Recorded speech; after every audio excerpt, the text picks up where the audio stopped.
اعوذ باللہ من الشیطان الرجیم بسم اللہ الرحمن الرحیم اللہم صلی علی محمد وعلی آل محمد کما صلیت علی ابراہیم وعلی آل ابراہیم انک حمید مجید رب اشرح لی صدری ویسر لی امری واحلل عقدۃ من لسانی یفقہوا قولی۔ آج ہم نبی صلی اللہ علیہ وسلم کے صبر، برداشت، عفو و رحم کے متعلق کچھ واقعات سنیں گے۔ جیسے کہ ہم جانتے ہیں کہ نبی صلی اللہ علیہ وسلم کے ساتھ کفار نے ہمیشہ بہت برا سلوک کیا۔ مثلا ایک دفعہ نبی صلی اللہ علیہ وسلم کے پاس ایک شخص آیا اور آپ نے ایک چادر پہنی ہوئی تھی، تو نبی صلی اللہ علیہ وسلم کے جسم کے کپڑے پکڑ لیے اور کہنے لگا کہ عبد المطلب والے ہمیشہ نادہند ہوتے ہیں، یعنی کہ لے کر دیتے نہیں ہیں۔ وہاں پہ حضرت عمر فاروق رضی اللہ تعالیٰ عنہ موجود تھے، انہوں نے سختی سے اس کو جھڑک دیا، تو اس پر نبی صلی اللہ علیہ وسلم ہنس دیے، مسکرا دیے اور فرمایا کہ عمر، تمہیں تو لازم تھا کہ میرے ساتھ اور اس کے ساتھ اور طرح کا برتاؤ کرتے، یعنی مجھے تو حسن ادائیگی کا کہتے اور اس کے ساتھ تم اچھا سلوک کرتے۔ تو نبی صلی اللہ علیہ وسلم نے اس شخص سے فرمایا کہ ابھی تو وعدے میں 3 دن باقی ہیں، اور حضرت عمر فاروق سے فرمایا کہ اس کا قرض ادا کر دو اور قرض سے کچھ زیادہ بھی دینا، کیوں؟ اس لیے کہ تم نے اس کو دھمکایا اور ڈرایا بھی ہے۔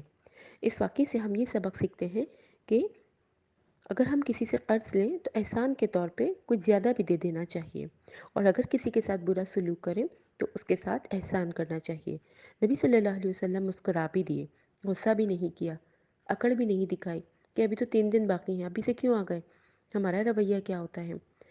کوئی ہمیں برا کہے تو ہم دل میں بھی رکھتے ہیں، دوسروں کو بھی بتاتے ہیں، اور ہمیشہ اس کی طرف سے دل میں برائی رکھتے ہیں، جبکہ نبی صلی اللہ علیہ وسلم مسکرا دیے تھے اس واقعے پر۔ پھر ایک دفعہ ایک اعرابی آیا اور کہا کہ محمد، یہ مال جو اللہ نے تمہیں دیا ہے تمہارے پاس ہے، نہ تمہارا ہے نہ تمہارے باپ کا ہے، اس میں سے مجھے بھی دو۔ اور دوسرا یہ کہ نبی صلی اللہ علیہ وسلم نے جو چادر پہنی ہوئی تھی اس کو زور سے کھینچا کہ گردن میں گڑ گئی اور نشان بھی پڑ گیا۔ نبی صلی اللہ علیہ وسلم خاموش رہے اور فرمایا کہ بے شک اللہ کا ہے اور میں تو اس کا غلام ہوں، اور آپ نے اس کو کھجوریں اور جو بھی دی۔ اس سے بھی ہمیں یہ پتہ چلتا ہے کہ آپ نے کوئی سختی کا معاملہ نہیں کیا، خاموشی سے اس کو دے دیا۔ اس کی جگہ اگر ہم ہوتے تو ہم کبھی اس کو نہ دیتے کہ تم نے ہمارے ساتھ برا سلوک کیا ہے۔ اس سے ہمیں یہ پتہ چلتا ہے کہ اگر کوئی برا سلوک کرے تو ہم اس کی طرح سلوک نہ کریں، ورنہ ہم میں اور اس میں کیا فرق رہے گا۔ تو برے سلوک کے بدلے میں اچھا سلوک کرنے کا حکم ہمیں سنت سے ملتا ہے۔ پھر ایک اور واقعہ ہے کہ جب نبی صلی اللہ علیہ وسلم طائف میں گئے تو وہاں کے لوگوں نے آپ پہ کیچڑ پھینکی، آوازیں کسیں، گالیاں دیں، اتنے پتھر مارے کہ آپ لہو لہان ہو گئے، بے ہوش ہو گئے۔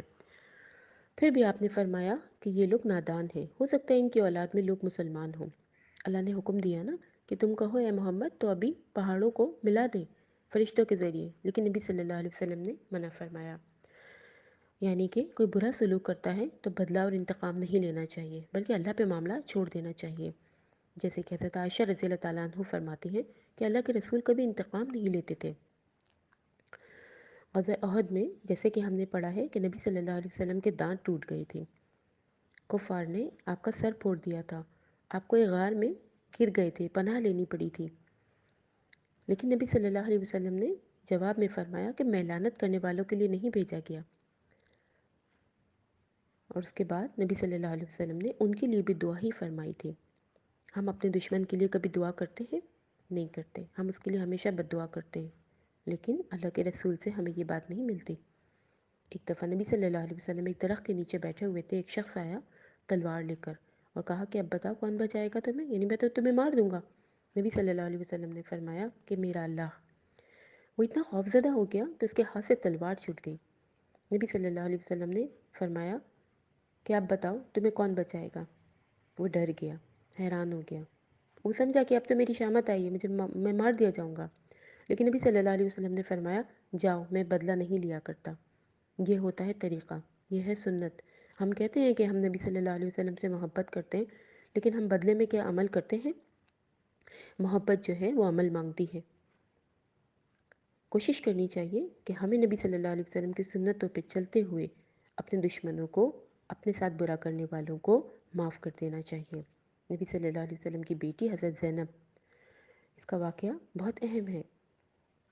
اونٹ پر آ رہی تھی، حمل تھا، لیکن دشمن نے اونٹ کو مارا، گر گئی، حمل بھی ساقط ہو گیا، اور اسی صدمے کی وجہ سے حضرت زینب کی موت بھی ہو گئی۔ نبی صلی اللہ علیہ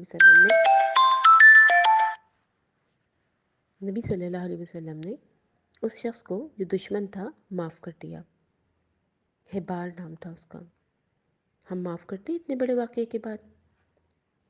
بچے کی بھی موت ہو گئی، بیٹی کی بھی موت ہو گئی، لیکن اللہ کے رسول نے معاف فرما دیا تھا۔